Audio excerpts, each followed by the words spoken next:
बाबा शिव को याद करें और मंत्रों का प्रयोग कब किया जाता है। विशेष तौर पर मंत्रों का प्रयोग जब हमारी खराब दशाएं चलती हैं,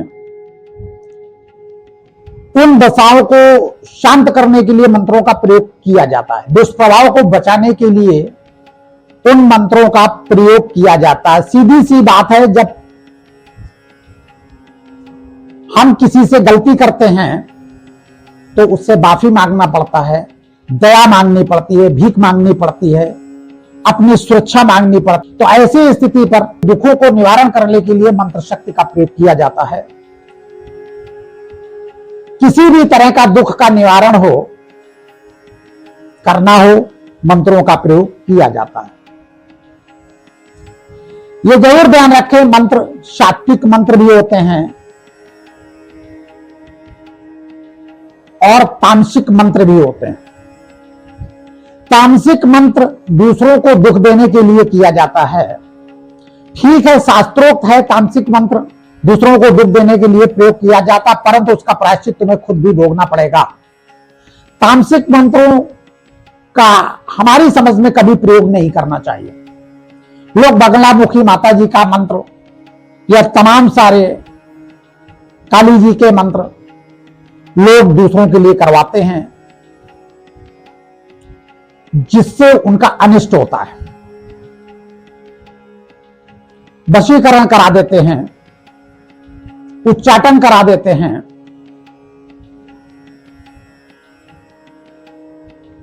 कहीं ना कहीं गलत है और उसका पाप भोगना पड़ेगा। लोग झूठ बेच देते हैं, दूसरे की हत्या कर देते हैं मंत्रों की ताकत से। तो ये मंत्र तामसिक होते हैं। तामसिक मंत्रों का अपना प्रयोग करना चाहिए और ना ही किसी विद्वान को दूसरे के लिए करना चाहिए, ताकि खुद पाप का भागीदार हो सकता है। आर्थिक स्थिति आपकी वो मजबूत कर दे, आपने मंत्रों का जप करके किसी का अहित किया, किसी का हित कर दिया, लेकिन यह निश्चित है कि आप उसके निमित्त हैं तो उसका पाप आपको भोगना पड़ेगा। तो बेहतर है तामसिक मंत्रों का प्रयोग न करें, प्रणाम करें और सात्विक मंत्रों का प्रयोग करें। अपनी सुरक्षा रक्षा कवच प्रयोग करें, आपके लिए फायदा रहेगा। तो मंत्रों का प्रयोग सिर्फ इन्हीं चीजों में हम करते रहते हैं, घर की शुद्धता के लिए, पॉजिटिव ऊर्जा के लिए और अपनी रक्षा सुरक्षा के लिए कवच के तौर पर हम मंत्रों का प्रयोग करते हैं। प्राण रक्षा के भी मंत्र होते हैं। ये मंत्र हमारे लिए सात्विक मंत्र हैं, हमारी शक्तियां बढ़ाते हैं, ऊर्जा बढ़ाते हैं, बुद्धि बढ़ाते हैं।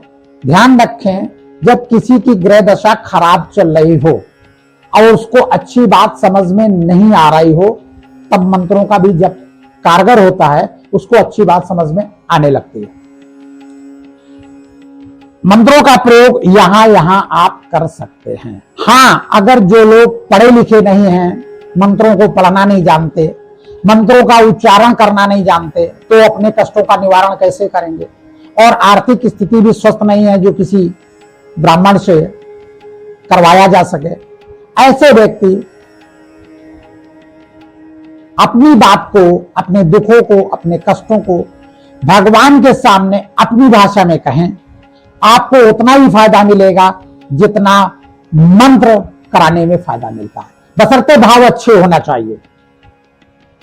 हम जब किसी से बात करते हैं तो जब तक वो ध्यान से सुनता है तब तक सुनाना चाहिए। जब तक हम ध्यान से उसको सुनाते हैं तब तक वो सुनेगा।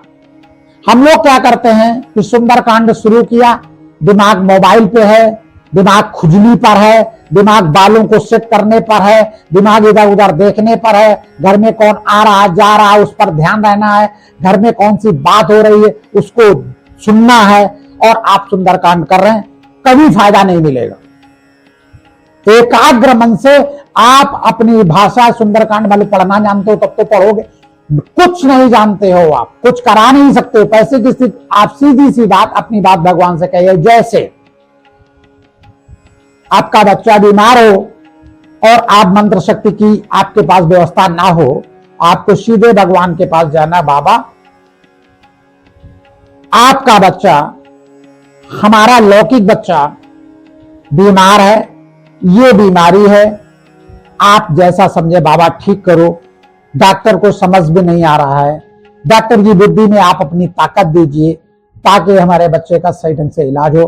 बाबा हम आपके सहारे हैं, बाबा ध्यान रखो, बाबा ध्यान रखो, बाबा ध्यान रखो, बाबा ध्यान रखना, हम बहुत परेशान है बाबा, मेरे बच्चे का ख्याल करना। आप तो डॉक्टरों के डॉक्टर हो, आप तो जजों के जज हो, जजमेंट लेना हो तो ये बात करें, आप तो जजों के जज हो। बाबा सही फैसला कराना हमारे पक्ष में। बाबा ये बातें सही हैं, ये बातें गलत हैं। बाबा सामने वाले ने गलत आरोप लगाए हैं, आप जज की बुद्धि बदलिए। आप इस तरह की इतनी बात तो कर लोगे ना, नहीं मंत्र कर पाते हो, आपको पूरा फल मिलेगा, पूरी गारंटी है मेरी। बाबा शिव को याद करें और सदा आनंदित रहें।